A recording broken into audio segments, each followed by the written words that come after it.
Bueno, ya luego le digo a la presidenta algo en privado, pero para no perder más tiempo empezamos ya. Se me pidió que moderase esta mesa y que formase parte también del equipo. Tenemos cuarto de hora aproximadamente cada uno. Luego teníamos cuarto de hora para el público, pero no sé cuánto tiempo habrá. Yo, para mi intervención, en donde voy a ir presentando el tema y a mis compañeros, me he servido de un hilo conductor de la intervención de un filósofo francés, de un intelectual francés de hace ya algún tiempo, y ustedes tienen que adivinar quién es. Creo que hay un lote de productos canarios para el primero que levante la mano. Bueno, pues nada, vamos allá. Bienvenido a esta hermosa ciudad de Lanzarote, tan bellamente adornada por César Manrique. No es César Manrique este. No es. Bueno, yo lo vi así con mar, parecía muy bonito, ¿no? Tengo otra, quizá esta sí sea, y es que aquí vamos a hablar de diálogo entre las religiones, y hay fenómenos que son parecidos, pero como decía aquella canción que gustó en algún momento a algún político, si ustedes recuerdan, no son lo mismo. Como ustedes son muy inteligentes, sabrán a qué me refiero, ¿no? Vamos ya a dar curso a la charla de diálogo de las religiones, y voy, como les decía, a presentar el tema y a mis compañeros. Ahora tampoco estamos en Lanzarote, sino que estamos en la Lonja de los Mercaderes de Valencia. Precisamente ahí, en 1999, la Universidad de Valencia tuvo un acto solemne para celebrar su 5º centenario. Con este motivo, además, la universidad creó la Cátedra de las Tres Religiones, haciendo remembranza de su pasado judío, musulmán y cristiano, tantas veces idealizado en nuestra historia y con alguna razón, aunque no todas. Y para esa ocasión se invitó ahora es cuando tienen ustedes que pensar, a una personalidad francesa, filósofo, entre otras cosas, que reunía en torno a sí una serie de características muy peculiares. Primero fue comunista y le echaron, después se hizo cristiano y lo dejó, y finalmente se hizo musulmán y creo que allí ya se quedó, aunque tuvo unas declaraciones un tanto polémicas al final de sus días. De todas formas, tiene su mérito. En 1977 ya escribió un libro que se llamaba Diálogo de Civilizaciones, adelantándose a un debate que luego ha habido después, ¿no?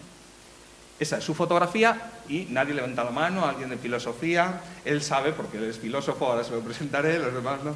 Bueno, se trataba de Roger Gallo. Su intervención salió en los titulares de la prensa, anunciada con una frase que él citaba de un compatriota suyo. A veces se traduce mal por el siglo XXI será religioso. Se tiene que traducir por el siglo XXI será espiritual o no será.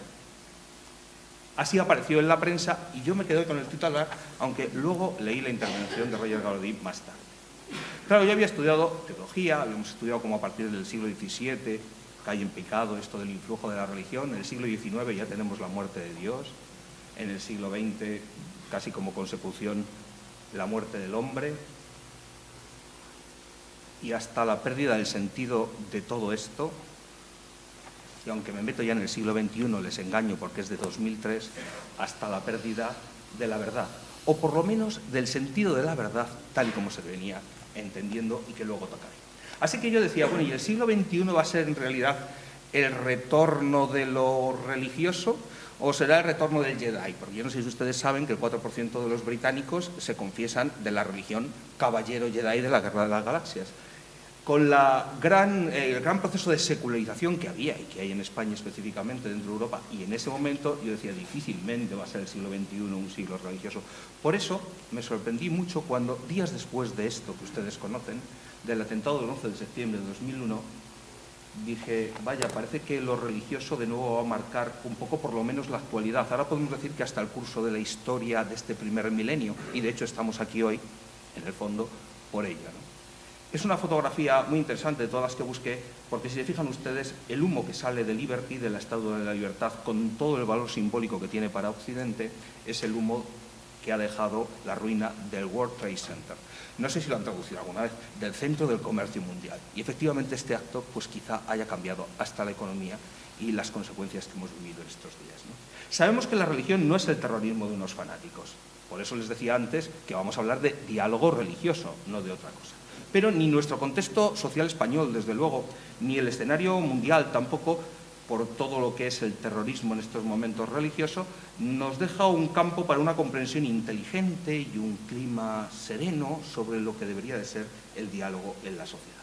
Por eso yo no sé si el siglo XXI lo que vive es el malestar ante lo religioso, parafraseando el título de un gran teólogo que tenemos ahí, que a su vez lo tomaba, como ustedes sabrán, de una obra de Freud, El malestar en la cultura. Para hablar de este tema, de la necesidad de restaurar el diálogo entre la sociedad y la religión, tenemos un invitado, Gerardo Trujillo, al que luego presentaré. Volvemos a Roger Gaudí. ¿Cuál fue el contenido de su ponencia?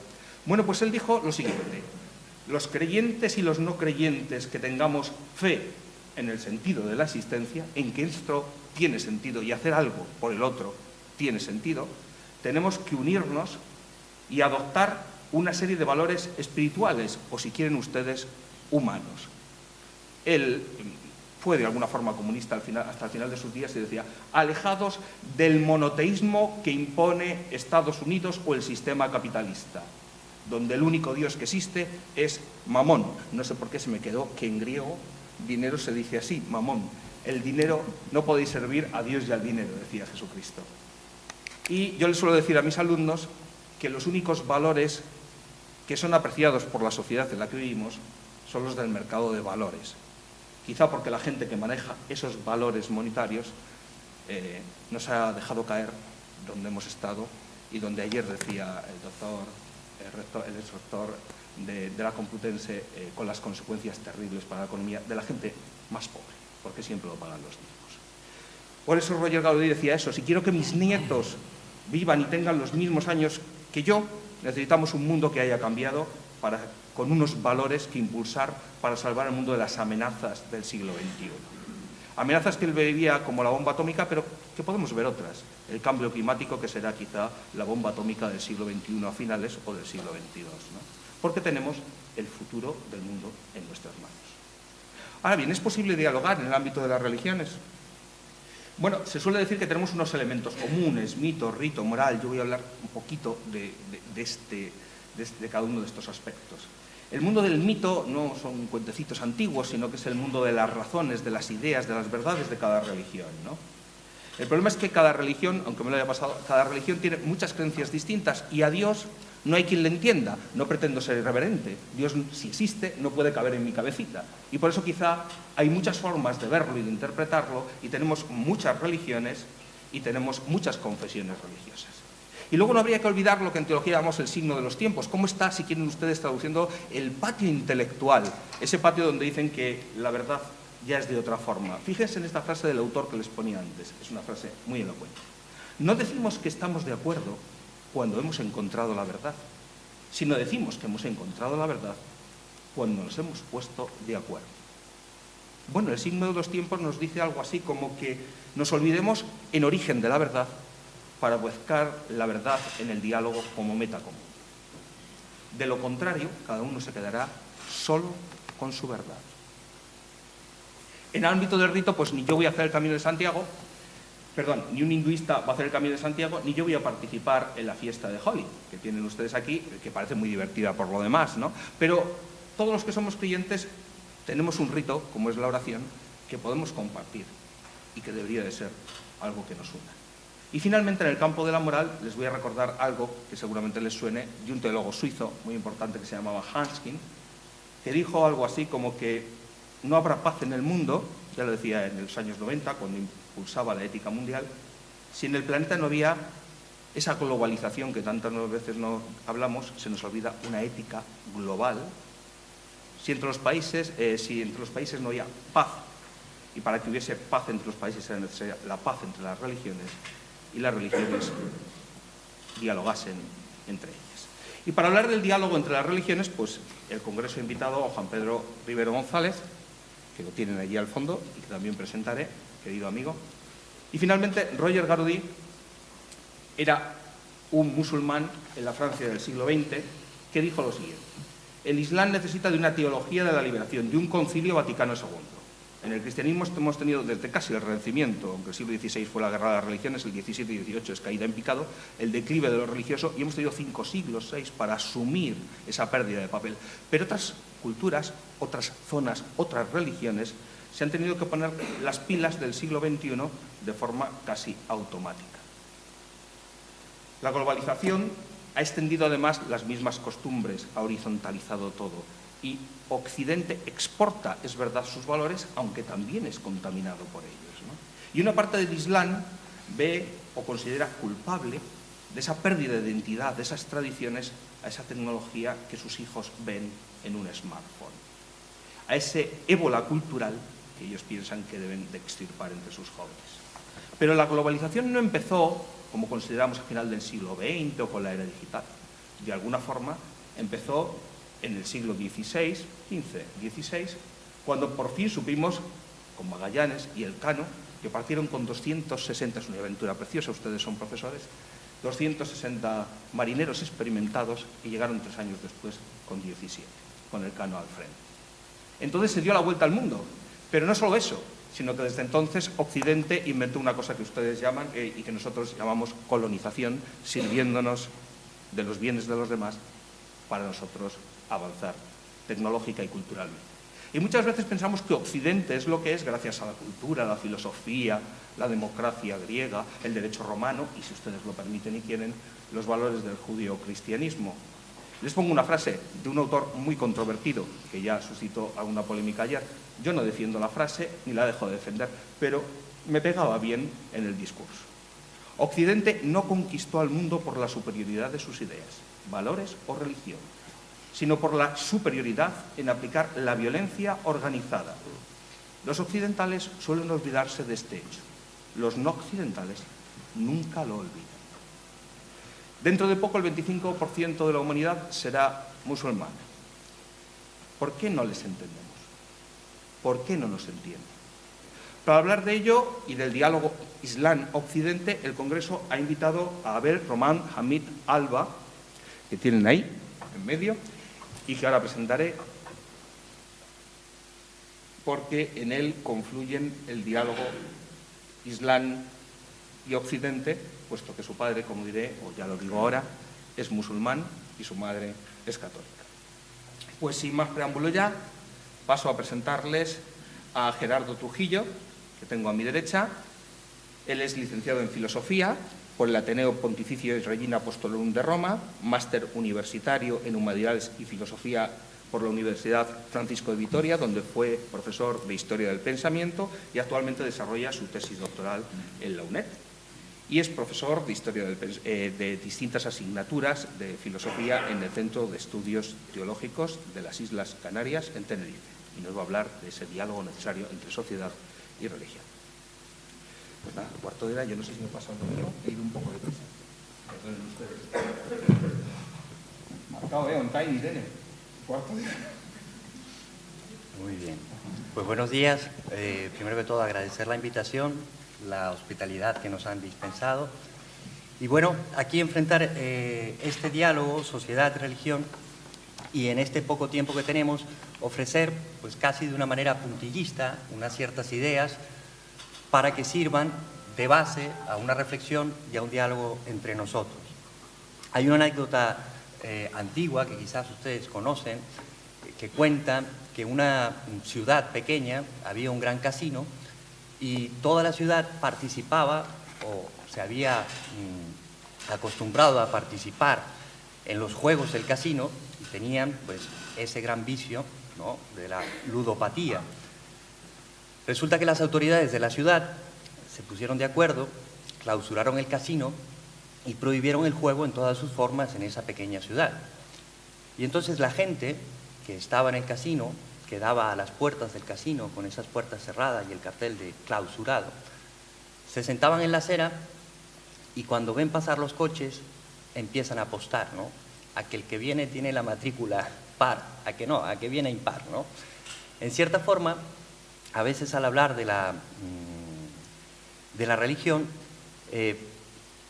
puede pasar algo análogo, ¿no?, con esto del juego. Les voy a hacer en esta pequeña comunicación, un pequeño paseo sobre sociedad, cultura, naturaleza humana, hecho religioso, obstáculos para el diálogo y los retos que se presentan. Siendo, digamos, o pintando un poco este tema con ciertas generalizaciones para poder avanzar, sabemos pues que la sociedad, ¿vale? Viene la palabra del socius, ¿no? El compañero, el socio, el amigo. Dicen que esto viene del sequere, ¿no? Del seguir en latino. Y en los diversos horizontes de la filosofía, a lo largo del pensamiento filosófico, esta idea de sociedad se ha ido fundamentando en diversas realidades, ¿no? Sabemos que en el horizonte antiguo de la filosofía, en la cual el horizonte del pensar estaba centrado en el mundo, en la physis, la consideración de la naturaleza humana, la consideración de la sociedad estaba fundamentada en la naturaleza humana, donde el hombre por naturaleza era un animal político, ese son politikon de Aristóteles, ¿no? Donde él justifica que el hombre es social porque no puede cubrir por sí mismo sus necesidades y además porque posee lenguaje.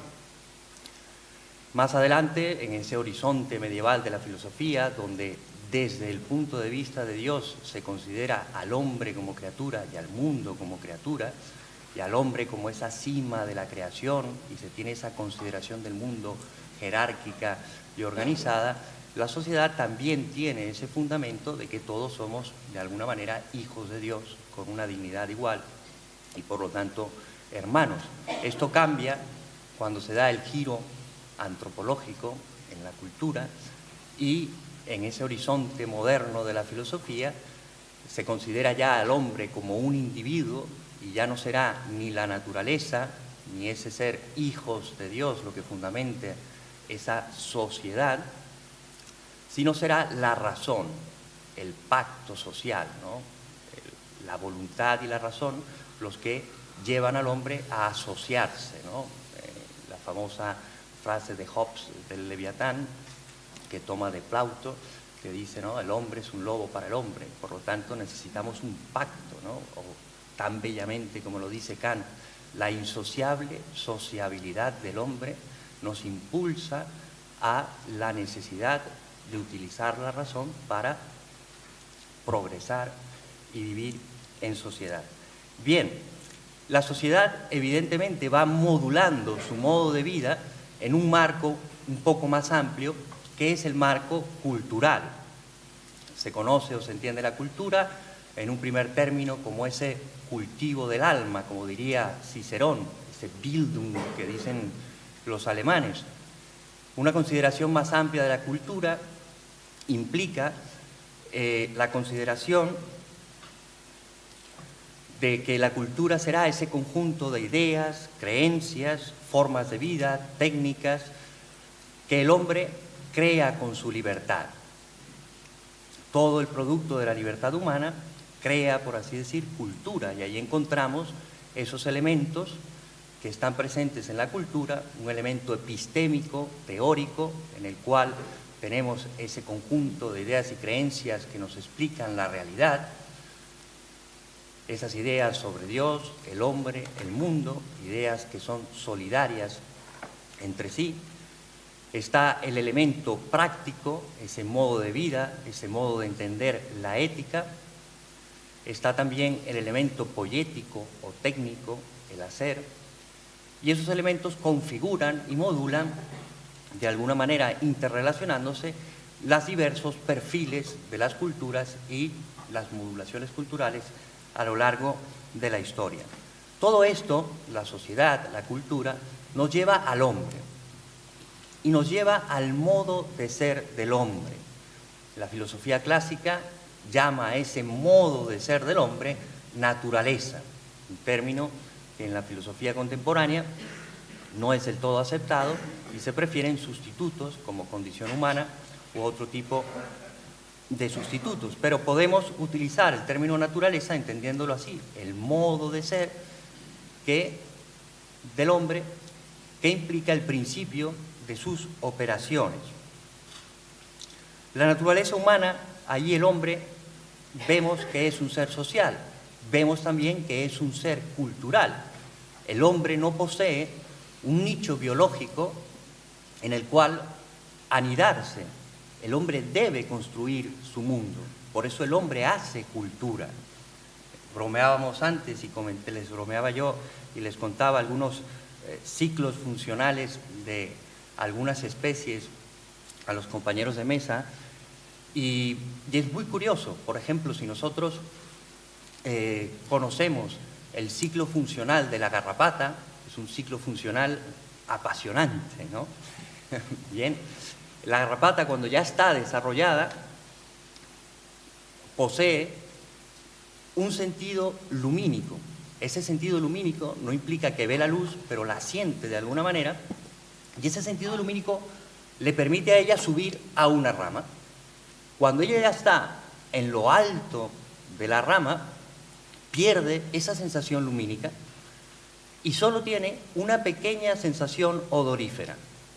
Esa sensación odorífera le lleva a nuestra garrapata a percibir el ácido láctico que expulsan los mamíferos en la sudoración. Cuando ella percibe ese ácido láctico, pues se echa un clavado de allí desde su rama. Si tiene la fortuna de caer en el mamífero, nuestra garrapata ya pierde ese sentido odorífero y solo tiene un sentido táctil de calor. Y entonces puede buscar dónde va el riego sanguíneo e introducir allí, ¿vale?, su boca, que es como cuando nosotros tomamos agua con las manos, y llenarse casi 3 veces su peso de sangre. Este es el apasionante ciclo funcional de la garrapata. La garrapata no se da cuenta cuando sube a la rama si hace una mañana hermosa, si el rocío ha dejado prendido de perlas aquella pequeña rama donde ella sube. Ella, cuando percibe el olor del ácido láctico, no se da cuenta si el mamífero que pasa pues está muy delgado y mejor es dejarlo pasar y esperar otro un poquito más grueso para poder sacar más provecho. Porque simplemente sus elementos receptores y sus elementos efectores están conectados de tal manera que lo único que existe para ella son esos 3 percepciones que le llevan a ejecutar los actos o las pautas que les tiene marcadas la naturaleza. Esto, en comparación con el hombre, pues nos hace ver la apertura humana a la realidad. Nosotros no conocemos simplemente unos aspectos del mundo que dibujan lo que diría von Westphal, ese mundo circundante, sino que estamos abiertos a toda la realidad y captamos el modo de ser de la realidad. Por eso Gehlen, un famoso antropobiólogo, hablaba de que el hombre incluso necesita el descanso, necesita el dormir para que esa superávit de información que recibe su sistema nervioso, ese sistema nervioso pueda descansar. Este mismo Gehlen definía al hombre como ese animal carencial. Un animal carencial porque sus disposiciones biológicas permiten o exigen, por así decir, la presencia del espíritu. Dice Gehlen que no sería viable el hombre simplemente como especie biológica si no tuviese la razón. Esa inespecialización biológica exige la presencia del espíritu. Y por eso el hombre es un ser cultural, por eso el hombre construye un mundo. Y como todo lo que nosotros hacemos, incluso en las necesidades más básicas que debemos satisfacer, están transidas por la espiritualidad. Nosotros no solo nos tapamos por el frío, tenemos moda, tenemos diseños de moda. Nosotros no solo buscamos un refugio, tenemos diseño de interiores, arquitectura. Nosotros no solo nos nutrimos, tenemos gastronomía, tenemos productos especiales de cada tierra. Y cómo a lo largo y ancho del tiempo de los lugares, eso va variando según pues, las costumbres y necesidades de cada lugar.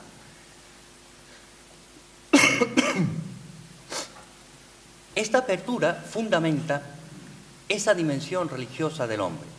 El que el hombre tenga esa facultad intelectual y esa facultad volitiva que lo lleva a captar un objeto que va más allá de la materialidad, como es el ser de las cosas, como es el bien que le es conveniente a su ser, nos hace ver que esa facultad espiritual, por ser espiritual, es una facultad infinita. El hombre está abierto al infinito. No agotamos nuestra capacidad de conocimiento en un acto de conocimiento. No agotamos nuestra facultad de querer, de voluntad, en un solo acto de voluntad. Siempre queremos un poco más. Yo recuerdo un tiempo, cuando estuve allí en Italia, me tocaba ir a Bolonia a realizar unos ciertos trabajos, y había un chico allí, albanés, que cuidaba la casa en la cual yo me alojaba. Y el hombre estaba en ese trámite en el cual estaba arreglando los papeles para poder trabajar, y trabajaba, casi no gastaba, mandaba las cosas a su familia en Albania, y de vez en cuando íbamos juntos a hacer la compra, a hacer el mercado. Y entonces hablábamos, yo estaba aprendiendo el italiano, él también estaba aprendiendo el italiano, entonces era una conversación peculiar porque pues nos entendíamos casi por señas, ¿no? Y él me contaba, ya tengo una amiga aquí en el pueblo y estamos saliendo, ¿no? Yo le decía, hombre, te felicito, qué bien, qué maravilla, ya en poco tiempo cómo se te está arreglando la vida y cómo van saliendo las cosas. Y le animaba yo. Y me decía, pero lo que pasa es que tengo miedo. Y yo le decía, ¿pero miedo a qué? Si estás mucho mejor de hace un curso en el cual llegaste. Me decía, claro, ya estoy saliendo con ella y ahora yo voy a necesitar un coche. Y si va la cosa bien, pues yo voy a vivir con ella y voy a necesitar una casa. Y yo le decía, fíjate, cómo siempre vamos a estar deseando y no agotamos nuestro deseo, ¿no?, en un solo acto de voluntad. Bien, perfecto. Entonces, esto fundamenta esa dimensión religiosa del hombre, ese hombre capaz de infinito, capaz de verdad, capaz de Dios. El pensamiento humano ha ido inquiriendo esta realidad de lo divino y se ha relacionado o ha ido relacionándose con este aspecto de la realidad donde ha existido el hombre.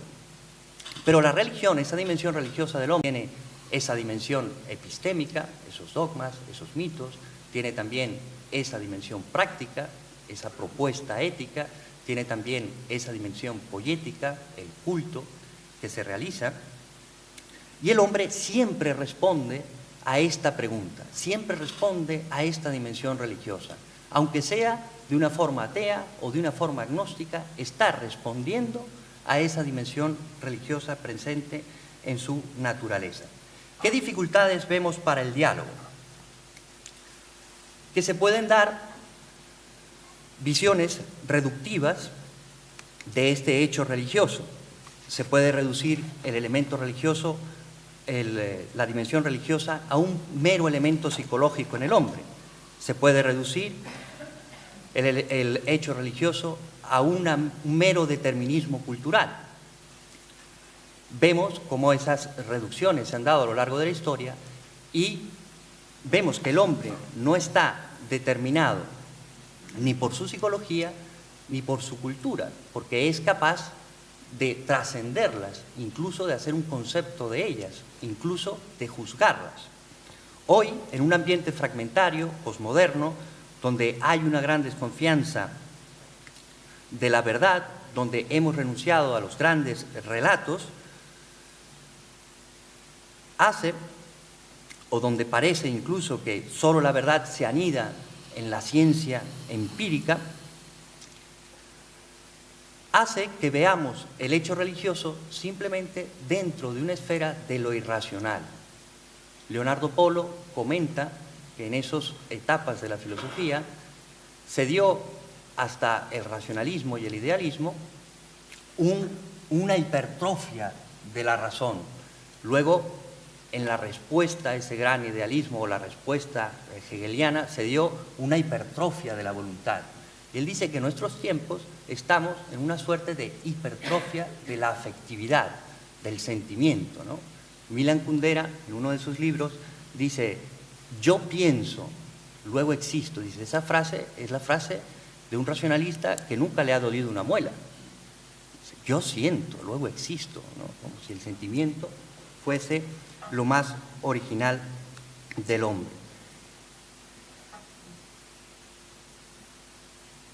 Hoy en día, frente al fenómeno del multiculturalismo, parece que estamos abocados a una tolerancia pasiva, donde todo vale y donde hemos renunciado a la verdad. Esto nos plantea unos retos.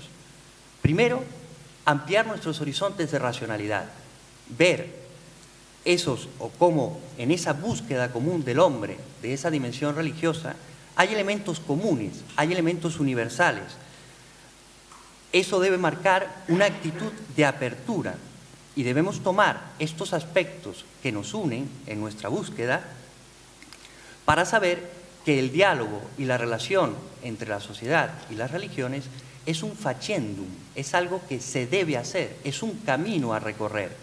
Por lo tanto, cultivar esa actitud de diálogo, ampliar nuestra razón, pensar a fondo desde la filosofía, desde la teología, esta condición y esta dimensión del hombre es un reto que se nos presenta. Y con esto pues, nos hemos pasado ya del tiempo. Pues, muchas gracias por su atención.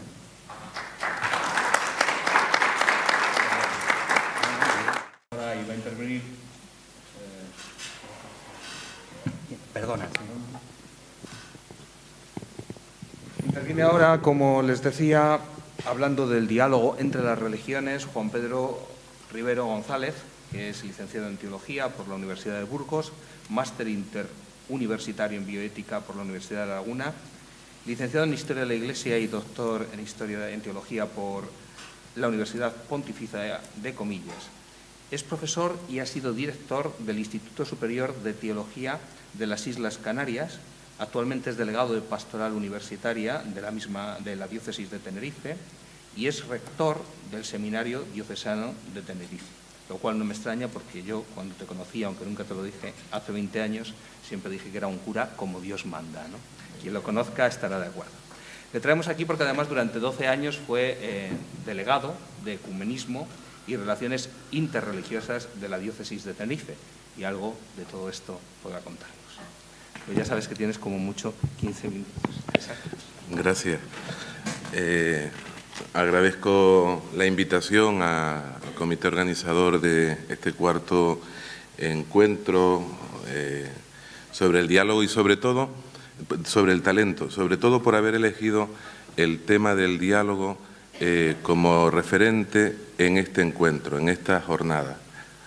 La Diócesis de Tenerife, durante más de 20 años y año a año, en colaboración con la Universidad de La Laguna, viene desarrollando un congreso internacional Diálogo, Fe, Cultura. El tema del diálogo y la cultura y la fe, la ciencia y la fe, ha sido en el ámbito, al menos de la teología en la Diócesis de Tenerife, como muy sentido. Detrás tenemos el buen hacer y el ánimo de don Damián Iguasen, aquel viejo obispo que llegó casi en los últimos años de su episcopado a la diócesis y en 7 años nos espabiló a todos, ¿no? Quería decir también que cuando se puso en contacto conmigo José Manuel Mansilla, después de aquel mensaje al móvil y primera llamada, automáticamente, para que vean lo que somos también referencias psicológicas, recordé un panda amarillo, color crema, me vino a la imagen y el sabor de una palmera de chocolate en la cafetería de la Universidad de Comillas. ¿Cómo somos, no? A lo mejor él pensando, oye, una amistad, todas aquellas cosas que hemos compartido, que hablamos, que se casó, que tuvo un hijo, todas esas primeras... Y yo recordando el sabor de una palmera de chocolate, qué patético, ¿no? Qué amistad tan patética. Después, hablando del tema del diálogo entre las religiones, ocurre un poco cuando realicé el máster de bioética en la Universidad de La Laguna. Era un máster interuniversitario, está la de Barcelona, también la Universidad de Las Palmas de Gran Canaria. Al final hay que hacer un trabajo de grado, ¿no? O fin de grado. Uy, ¿qué va a ser un teólogo en un mundo allí cargado de abogados, médicos, especialistas que deliberaban, ¿no?, sobre casos prácticos? Yo me perdía. en la técnica médica, ¿no? Tuve que estudiar más, una cosa horrible. Bueno, uno está acostumbrado al mundo de la especulación más que al mundo de lo técnico, pero enriquece también la reflexión cuando uno cae en la cuenta de que esas realidades, de que el juicio no puede ser solo un juicio teórico de la realidad, que hay que poner los pies en la tierra. Se lo contaba también a Gerardo ayer. En Polonia, el profesor de moral del seminario lo es en la medida en que está 4 horas semanales en el confesionario de la catedral. Sin tomar contacto real con el mundo de las personas, hacer un juicio teórico en un aula es un poco peligroso. Y hablando de peligrosidad, en esa reflexión pues yo planteé la posibilidad de intervenir la teología, el hecho religioso, la experiencia religiosa en un ámbito de deliberación bioética. Si tiene algo que aportar o ocurre como lo que se suele poner por fuera de los chalés en la puerta, ¿no? Cuando vemos a un cura o a un teólogo aparecer en un ámbito académico, ponemos el cartel, cuidado con el perro, ¿no? Cuidado que puede que muerde. O sea, porque tenemos el estereotipo de un planteamiento dogmático sin razón, un planteamiento teórico fundamentalista. Y yo creo que tanto para la fe como para la cultura, tanto para la fe como para la ciencia, el diálogo interdisciplinar es fuente de riqueza mutua, de enriquecimiento mutuo de cada una de las disciplinas.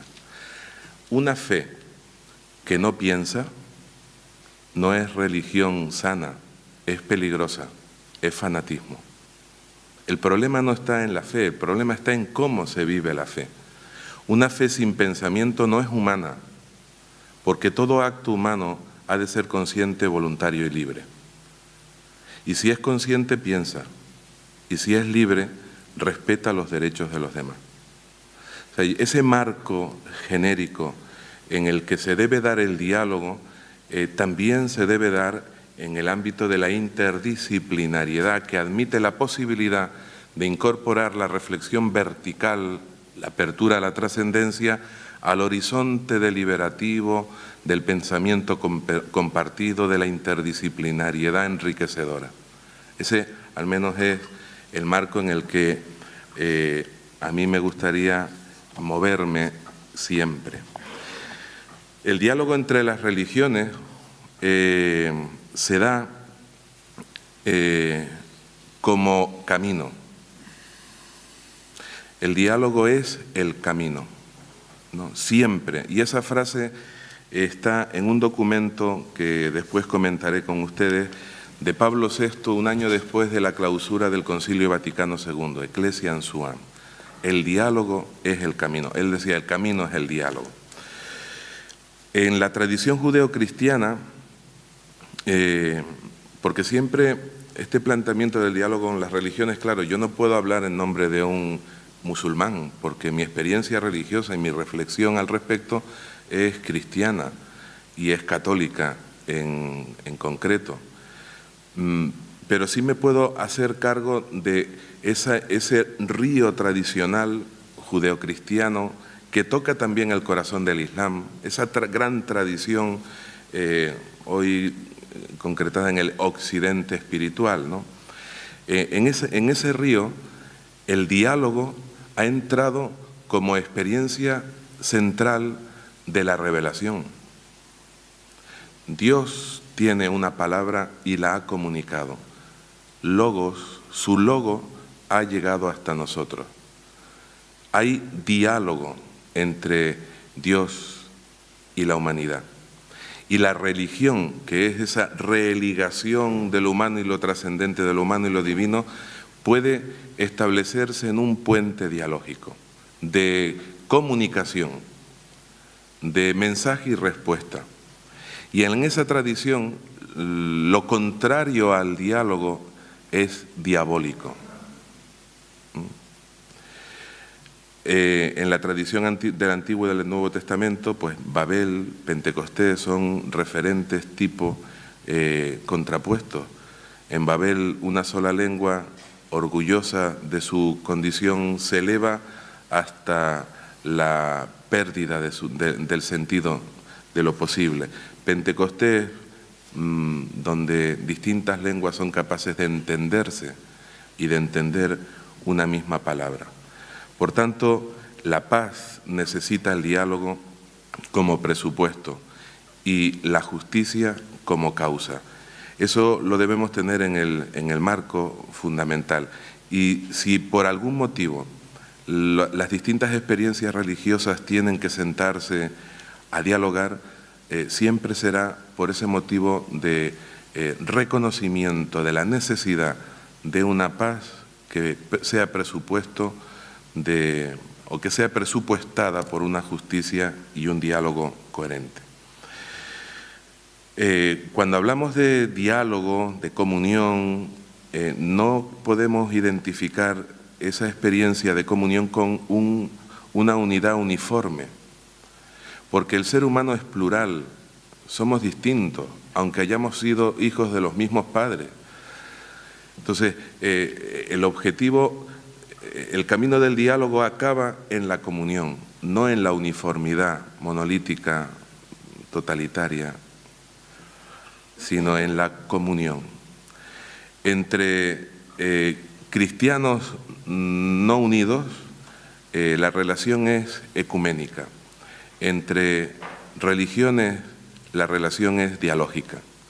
El ecumenismo, o sea, un evangélico, un protestante, un anglicano, un ortodoxo, de distintas confesiones cristianas, tienen un planteamiento de unidad. La unidad no la conquistamos, la unidad es un don y estamos unidos aunque seamos diferentes. Y cuando hay fricción, en el fondo siempre es porque nos puede la ideología, a todos nos puede la ideología. Y allí donde hay ideología es que no existe la razón, no existe el pensamiento, ¿no? Eso es muy, muy importante. Bueno, en concreto, el Concilio Vaticano II fue para la Iglesia Católica, y desde ahí yo me quisiera dirigir a ustedes, el ámbito paradigmático o la llamada profunda al diálogo. Diálogo con el mundo, Gaudium et Spes, diálogo de la Iglesia consigo misma, Lumen Gentium, diálogo con la cultura, o sea, un itinerario de reconciliación y diálogo. También hacía falta. Fruto de esa experiencia, al año siguiente, como les decía, surge ese documento maravilloso, Ecclesiam Suam, que es un prospecto que debemos leer todos para fortalecer el diálogo entre... ¿Ya? No me lo puedo creer. Pues permítanme que sea más ágil, porque a mi madre que me habré enrollado terrible, ¿no? Este es ¿cómo es? El colmo de un cura, un auditorio en silencio y un micro, ¿eh? Perdónenme. Bueno, Pablo VI decía que el diálogo es un estado de ánimo. En ese documento, está en la red, o sea, entran Ecclesiam Suam en Google y se bajan el documento. Un estado de ánimo. Él habla, más allá de diálogo, de coloquio, ¿no? Que tiene que ser claro, afable, que tiene que generar y ser generado por la confianza, y que no puede perder de vista la prudencia. Son características del coloquio interreligioso. La unión de la verdad con la caridad y la inteligencia con el amor es el marco. Y plantea pues 4 círculos en el ámbito del diálogo, como círculos concéntricos. ¿Quiénes son con quienes tenemos que dialogar? Con todo lo humano. Todo lo humano tiene algo en común conmigo, y es un ámbito de riqueza. Todos los que creen en Dios, independientemente de cuál haya sido su experiencia, o sea, su configuración, tercer círculo. Todos los cristianos, todos los que somos herederos de ese río bimilenario de la experiencia de fe de Jesús de Nazaret. o el cuarto círculo. Dentro de cada uno de estas experiencias ha de haber un diálogo interior. Dentro de cada uno de nosotros se debe de dar el diálogo entre la fe y la cultura, entre la fe y la ciencia. Cada uno de nosotros lo interioriza, lo personaliza. Y por último, yo ya se las regalaré para que las puedan tener. Él habla de 12 principios para el diálogo entre las religiones. Lo leemos rápido si nos da tiempo. Actuar en el amor, claro, está hablándole a cristianos, ¿no? El amor como bandera. Imitar la actitud de vida de Jesús. Las virtudes cristianas. Vivir en clave de justicia. Esa solidaridad va más allá de la limosna, no, es construir un servicio a la justicia. La clave del discernimiento permanente, el rechazo siempre y bajo toda condición a la violencia, libertad de religión y de credo, solidaridad y respeto mutuo, respeto a toda persona, renuncia al falso testimonio, a la mentira táctica para conquistar el otro, discernimiento personal, construyendo relaciones. Hablaba, por tanto, de 12 principios y da 6 recomendaciones. Estudien, construyan, animen, cooperen, apelen, oren. Detrás de este documento y de la actitud de Pablo VI, recordaremos todos a Juan Pablo II y aquel encuentro de las grandes religiones en Asís, ¿no?, que fue escandaloso para muchos de los cristianos mayores de aquella época, que hace el Papa sentado junto a quienes tienen error. El error no tiene derecho, aquel planteamiento lefebvriano de los años 60, ¿no? Detrás de ahí está la actitud de Ratzinger sentado junto a Habermas en diálogo, el mensaje en Ratisbona. Todo esto está en la red, lo podemos leer. Ratzinger llega a decir que donde no hay razón, no está Dios. O sea, el lugar de Dios pasa por la inteligencia humana. Son planteamientos que están en el fondo de esta renovación conciliar. Y claro, se me acabó el tiempo. Muchas gracias.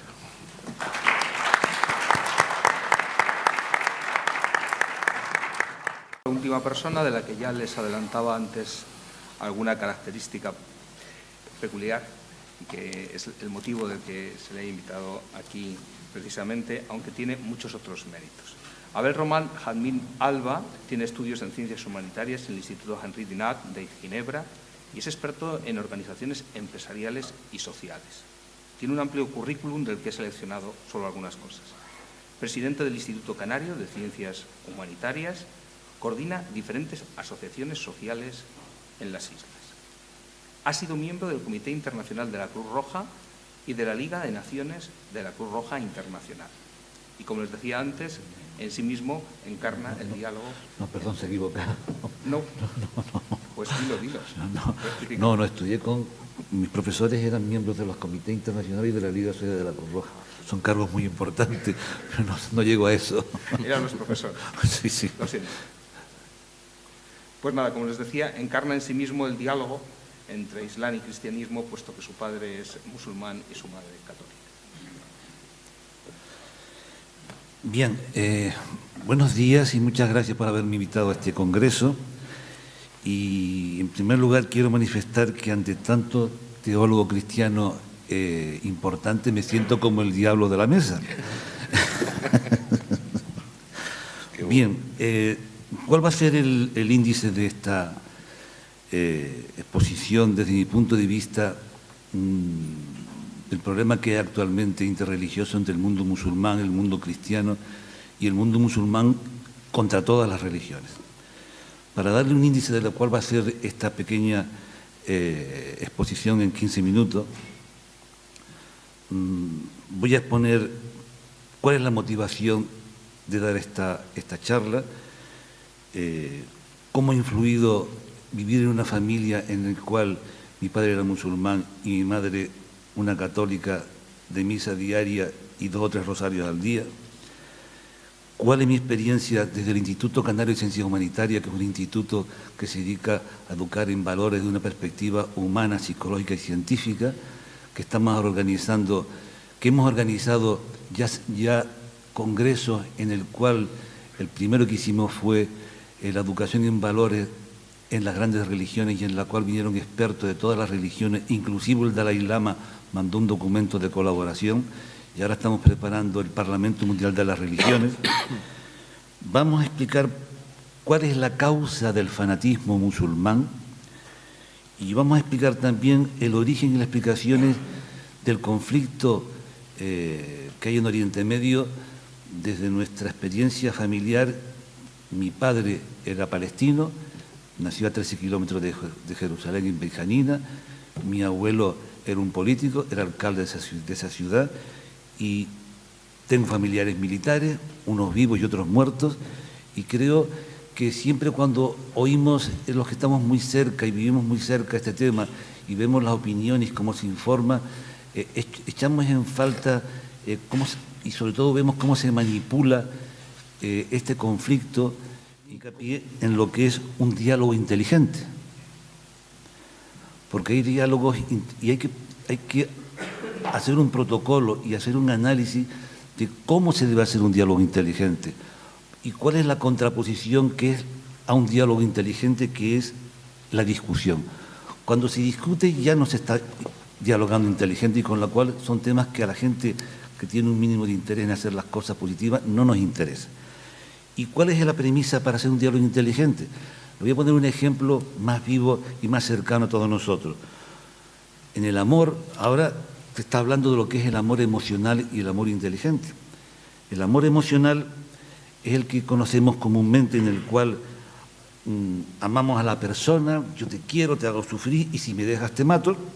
Y el amor inteligente es aquel en el cual sabes por qué te quiero, te respeto ante tus defectos, me son simpáticos tu manera de ser, y además sé por qué te quiero física, emocional y mentalmente, y por qué. En el diálogo inteligente pasa lo mismo. Hay que basarse primeramente en la motivación por la cual uno va a dialogar. Va a ser una motivación egoísta, va a ser una motivación en la cual va a ser yo quiero evitar el sufrimiento solidariamente, y después aplico la inteligencia de una manera estructurada para llegar a buen fin. Eso es un diálogo inteligente. Y ese es el diálogo que nosotros queremos poner en marcha en el diálogo interreligioso, en el tema de enseñar los valores, enseñar los valores, pero de una perspectiva humana, psicológica y científica. Y esta es la premisa y la infraestructura del cual nosotros nos gustaría partir y estamos desarrollando desde hace mucho tiempo. Volviendo al origen de esta petición de participar en este seminario, yo me planteé cuál sería la motivación para estar aquí, cómo podría ser útil y por qué. En primer lugar, la experiencia que tenemos yo y mi hermano de vivir en una familia en la cual el tema interreligioso para nosotros era una cosa normal. Cuando empezamos a ver un poco todos los follones que se armaban con el tema de los musulmanes, y cada vez más, pues nos pareció un poco fuera de... nos chocó, porque para nosotros eso lo habíamos vivido de una manera normal y natural y sin absolutamente ningún tipo de conflicto. Claro, yo tenía un padre en el cual tenía un cierto nivel, no era un fanático, y ahora vamos a explicar por qué no soy fanático del mundo musulmán y cuándo soy fanático del mundo musulmán y por qué, que eso es una cuestión que el mundo occidental todavía no acaba de analizar, no acaba de comprender, y es peligroso porque se están enfrentando a un problema en el cual no tienen todos los elementos de juicio para resolver ese problema. Y después los orígenes del conflicto, que son muy importantes de comprenderlo porque a todos nos manipulan. Y la religión se utiliza para conseguir poder, no solamente se manipula a los musulmanes, sino se manipulan a todos los países que están alrededor, se manipula a Occidente, y todos somos al final víctimas de esa manipulación. El Bhagavad Gita, que es un libro famoso hindú, al estilo de la Cábala en los hebreos, de la Biblia en los cristianos, dice lo siguiente: una religión que no se apoya en la filosofía es puro romanticismo y muchas veces desemboca en fanatismo. Y lo contrario, una filosofía sin religión son elucubraciones mentales. Eso lo dice el Bhagavad Gita, escrito hace cientos de años y con una actualidad enorme. Y ahora vamos a explicar cómo se puede implicar esta fórmula en lo que está pasando. En el mundo actualmente musulmán, el problema del fanatismo es que no tiene la capacidad de actualizarse con arreglo al tiempo que va pasando. Es una religión en la cual no tiene filosofía, no sabe los porqués por qué se actúa así. Hay un movimiento filosófico dentro del mundo musulmán que son los sufíes, pero actualmente también los pasan a degüello los actuales musulmanes, con lo cual tienen el problema que ellos mismos se cierran las puertas, viven en una edad media y quieren introducir esa edad media en el mundo actual porque para ellos están cerrados absolutamente. Y aquí entra un tema muy importante que es el concepto de la moral temporal y la moral universal en el tiempo. Y vamos a poner un ejemplo claro para que ustedes los entiendan. En el mundo musulmán existe la poligamia. No se puede comer cerdo. ¿Y por qué? No se sabe.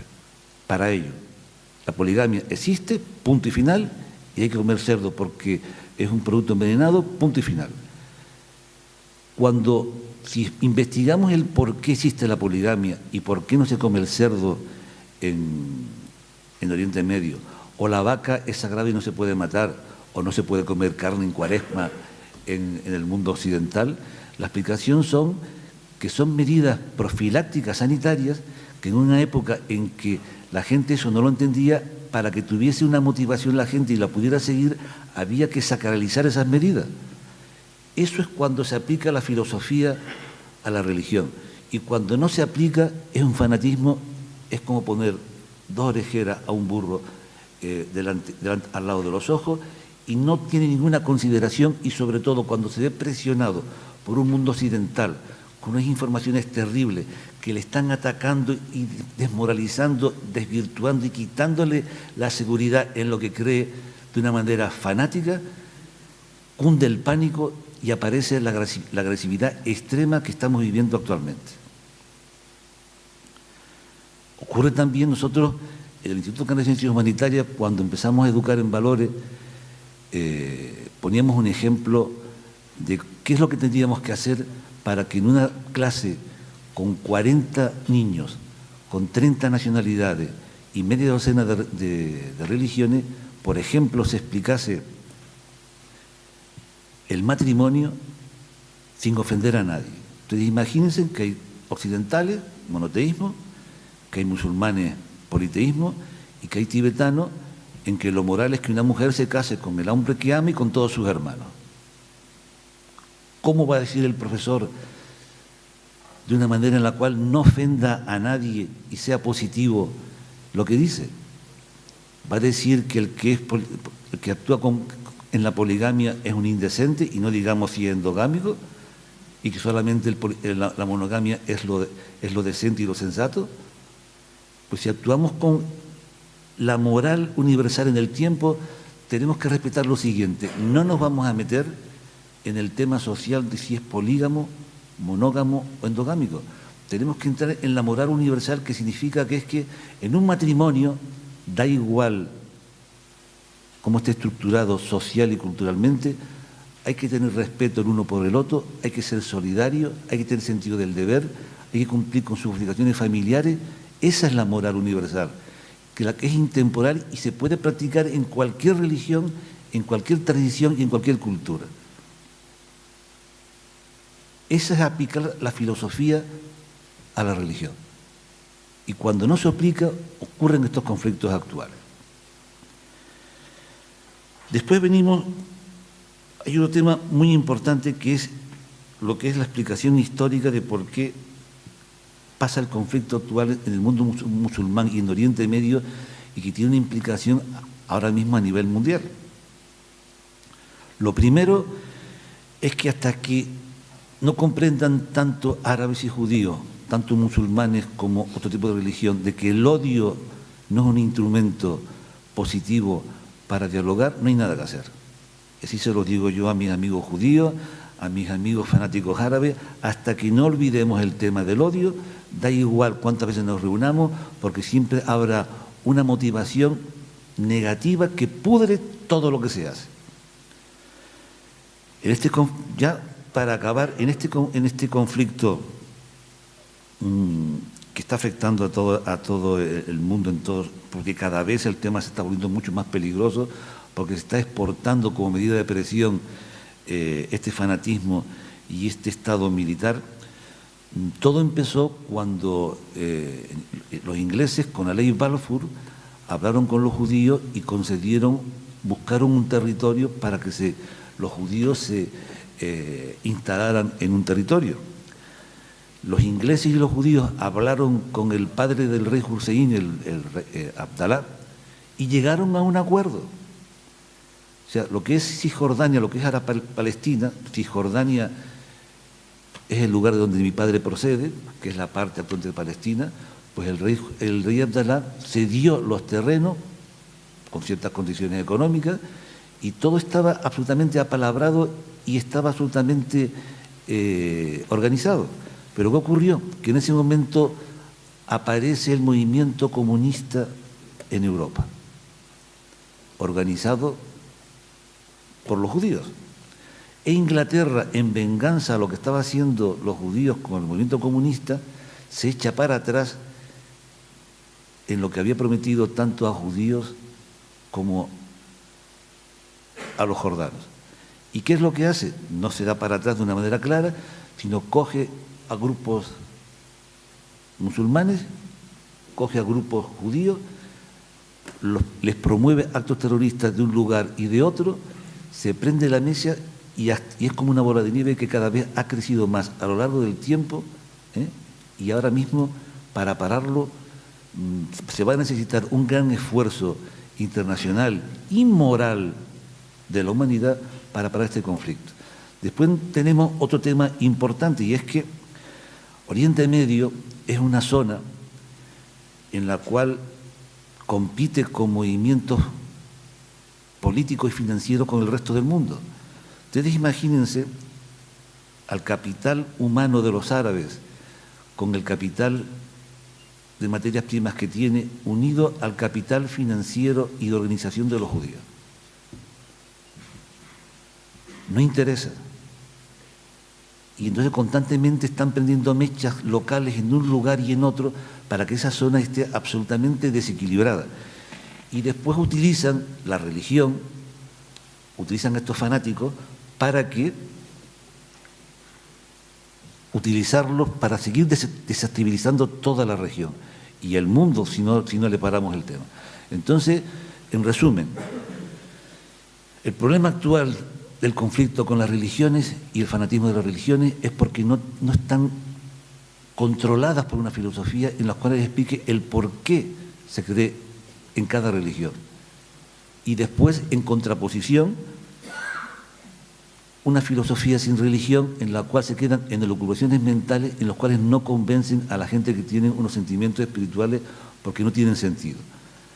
Entonces, este es el panorama que hay actualmente en el mundo religioso, en el mundo musulmán, contra todas las religiones, porque el mundo musulmán no solamente ataca lo que es la parte católica, sino cualquier religión, ya lo han visto ustedes en Siria con las religiones actuales, y tenemos que poner unos parámetros científicos de lo que es el diálogo, tenemos que poner unos parámetros de diálogo inteligente entre todas las religiones, y esa es la única manera en la cual se puede organizar una convivencia inteligente que dé paz y seguridad en el tiempo.